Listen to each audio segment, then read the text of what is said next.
once you experience these spirits, unless it's some kind of a negative, spirit, you truly understand 99% of the time, if not more, there's absolutely nothing to be afraid of. I mean, there really isn't. I mean, I've been attacked by spirits before. That's usually when somebody's opened the doorway. I can tell you that experience later, but I mean, that does not happen very often to me where I'm attacked by something. Yeah, because I've had mediums on my show in the past that were attacked by spirits and stuff like that, and it got kind of violent where they got really scratched up and and things. Yeah, they can scratch you. I have been scratched before. It's not the kind of scratch you would think it would be, though. I call them demon scratches. That's probably not a politically correct thing to say. There was an old abbey, an old nunnery here in Parkersburg. They were about ready to tear it down, so I went in. The door was open, so I went inside during the day. I was taking pictures. I was hoping to capture something in my pictures, and I kept saying, "Show me that you're here." Went outside, looked down at my arm. There was red on my arm. Well, I paint. I do art, and I'm thinking, did I get red paint on my arm? And I began to wipe it, and it was almost like a little kitten scratch. It was not a bad scratch, and I've gotten them later, too. At other times, I've gotten a few of them on the ghost tour. They will rise up like a welt. This is the first thing you notice. It will rise up. A lot of times you won't feel anything, and as you look at them, they'll begin to well blood. And they'll heal up in 2 or 3 days. I know it sounds horrible. It does. To say a demon has scratched you and don't worry about it, it's going to heal up. But that's what I found. And I understand, at times during the ghost tour, those things might happen. I just hope they don't happen to anybody on the tour, of course, that visits on the tour. No one's ever reported that to me. Well, it's almost like when you pick up a kitten and you scare it. It's a strange feeling. Well, can you tell us a little bit about the tour you do with the people? The what now? When you go out and do the tour with the people. Oh, the tour, yeah. Okay. Yes. Well, we start at the Blennerhassett Hotel, and we spend a little time in there, maybe 10 minutes, talking about the hauntings at the hotel. Our very next stop is, and it's just across the street, is an old Civil War hospital. During the Civil War, Parkersburg, West Virginia, it was right before, of course, Civil War, it was Virginia, but Parkersburg had 5 Civil War hospitals. And in this one, they did a lot of amputations and things, and they didn't have any pain medicine to give some of these men, and they basically would have to get them drunk before they would remove an arm or a leg. And, of course, that particular building is quite haunted. The building next door also is haunted, and they will see Civil War soldiers in both of those buildings, and even another one I just found out here recently. They will, they've seen different soldiers throughout the building.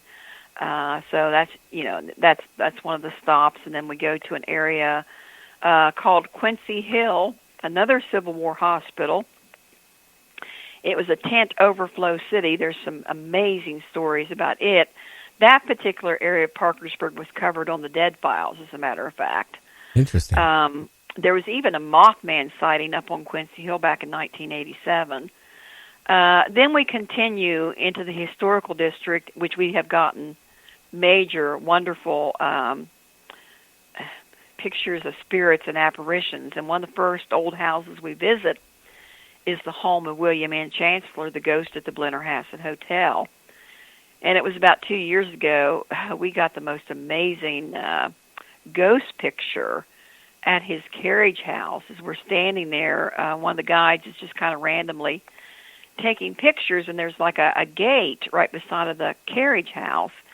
And when we go home, I don't have time to take pictures, but when they go home, the guides usually start sorting through their pictures to see if they got anything. And basically, it just looks like a man with a very large head with like a goatee. And he looks to be like over 6 feet tall. And that's a spooky-looking house. That house looks like it belongs to the Munsters or the Addams family. Oh, wow. It's a beautiful home. And then we've got story about the Banshee of Martown, which we tell on the church steps, and then we have another story, another picture that was taken in the 1970s where they captured the image of a little girl in the basement of one of the homes. We call Bessie Bartlett the little ghost girl. She had died in the basement of the home of typhoid fever back in the 1890s. And someone had taken some pictures back in the late 1970s. And in that picture, you can see her. It looks like she's sitting on the edge of a bed. It almost looks like a jigsaw puzzle. You can see her long hair. You can see her eyes. You can see where her hands are folded together. And you can even see where her dress is pink. And then we go up to another place, which we call the Haunted Mansion. And that is the home of Senator Peter Godwin Van Winkle, very important in West Virginia history. He was one of West Virginia's first senators, and he was also related to Rip Van Winkle, who was a real person, believe it or not. Senator Van Winkle moved down here from upstate New York, and he built this huge mansion. And it's like something from out of Charles Dickens. That was built in 1836, and there's a number of hauntings there.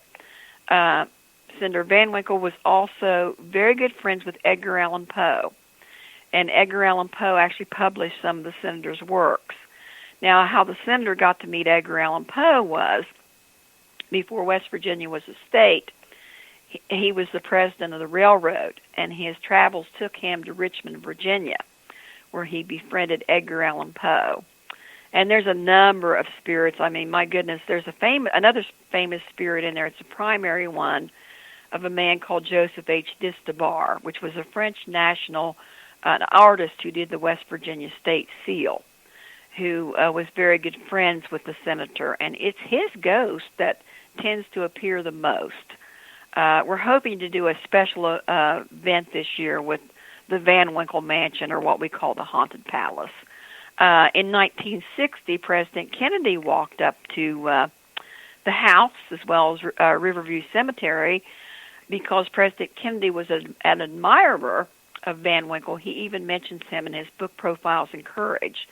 So Senator Kennedy walked up to see the house, and he also walked up to Riverview Cemetery, which is the next step on our tour, where the senator is buried. And buried in that graveyard is not only Senator Van Winkle, there's a number of Civil War soldiers, which are both Union and Confederate. If you go into that graveyard after Memorial Day, you're going to see both Union and Confederate flags, which that's probably going to become more and more politically incorrect. But also buried in there is the Jackson family. We were talking about the Partridge family. Well, now we've got the Jacksons. Okay. So there's the famous Weeping Woman statue. I don't know if you've looked at it on the website, but it's the closest thing we have in Parkersburg to the grave of Marie Laveau. It's a woman bending over and weeping over the graves of the Jackson family. This is the Stonewall Jackson family. Now, Stonewall is not buried in there, but his sister is, and lots of his cousins. And interestingly, though, they were not Confederates. They were all Union people, and Stonewall was the only Confederate among them. But his relatives are in there as well. We've got abolitionists. We've got a sea captain. It's a very haunted graveyard. There's shadow people in that graveyard. Oh, there's just been the most amazing stories. The Weeping Woman statue is said to, on certain full moon nights or when the energy is pristine, the psychic energy, she will get up from her podium and she will walk through the graveyard, wringing her hands and crying over all the lost dead of the Civil War. Oh, wow. One year, very early in the tour, I was going to portray her on Halloween night, which probably I don't do that anymore. But I went up there in my veils and everything. It was about midnight, and I was so surprised because there were candles lit on the statue. And I thought my guides had gone up there and lit the candle, and I stood up there by the statue, and I could hear people, and it was the eeriest thing. I could hear somebody walking around me, footsteps, and like the trailing of a very long skirt. And even I was a little bit afraid, and I'm not afraid of very much, but she's very active. I've been up there before, and I've heard her call my name. I've heard her call Susan. There's another, you could probably look it up, Weeping Woman, Parkersburg, West Virginia, where people can make a wish upon that statue. And if it is an unselfish wish, she will grant it. A lot of people will leave offerings for her. So now we have, I don't know how many babies named Jackson, Lily Irene Jackson, named after the Jackson family. There's been many, many children born.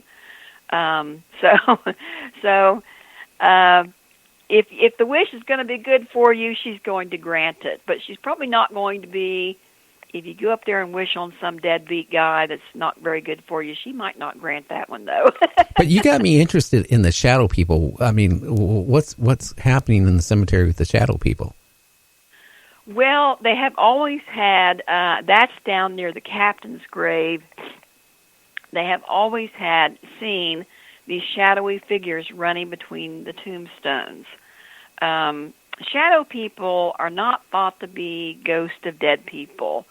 They're thought to be a type of spirit or entity which are mimicking human beings. Now, Rosemary Guiley, as you know, she passed away, my friend, about a month or so ago. I don't think she ever finished her book on shadow people, but she was working on that for a while. But in her research, she found out shadow people are not usually a good type of spirit. They can lengthen, they can widen. Sometimes they're shown with a hat, and they'll call them a hat man's. If they have any human features at all, they will have red eyes. Some areas of Europe will associate them with vampires. That might have to do with some of the scratchings, because I do have to admit, whenever I've gotten any kind of scratchings on the door, it's usually walking by Riverview Cemetery. Anyway, I had a friend that worked a newspaper route. He would take newspapers around to different stores, very early in the morning, and he would drive by there, and he would often see the shadow figures, one or two, running between the tombstones. And one night I took some children from Columbus, Ohio, and there was a little boy, and he kept jerking on my sleeve, and he said, "Ma'am," this is before I even talked about the shadow people, he said, "Ma'am, I see a shadow man running right over there by that headstone." And that's because I hadn't said anything, and a lot of people have seen those. So, yeah. You get these areas that become so active, it draws in all kinds of other kinds of energies. Probably if we dropped the ghost tour, we didn't do it anymore at that graveyard, it'd probably just quiet down. I think it takes some kind of interaction between people and the spirit world to make something haunted. Like, I don't think they would haunt an empty building. There wouldn't be any reason for them to. I don't know. Maybe. I saw a shadow person when I was a young kid up in Oakland, California. I got sent up there for one summer to spend some time with my grandmother, then my uncle and cousins and all that stuff. My grandmother was in an old apartment. It probably went to like the 1870s. Now, this is back in the early 60s.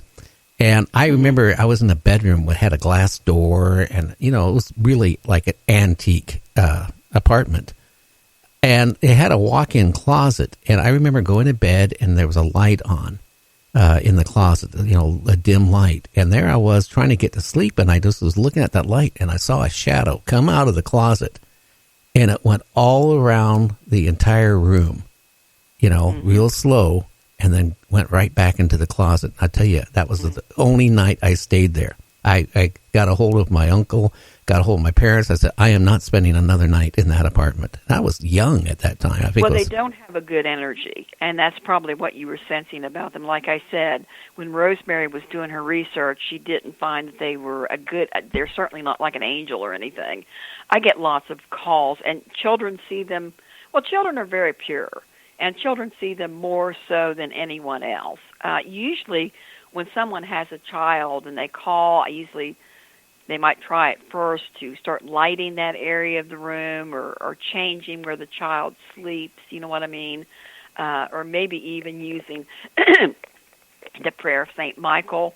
I'm not even religious, but they know that prayer of St. Michael candle or using the prayer or whatever You know, spirits are amazingly obedient to any kind of authority.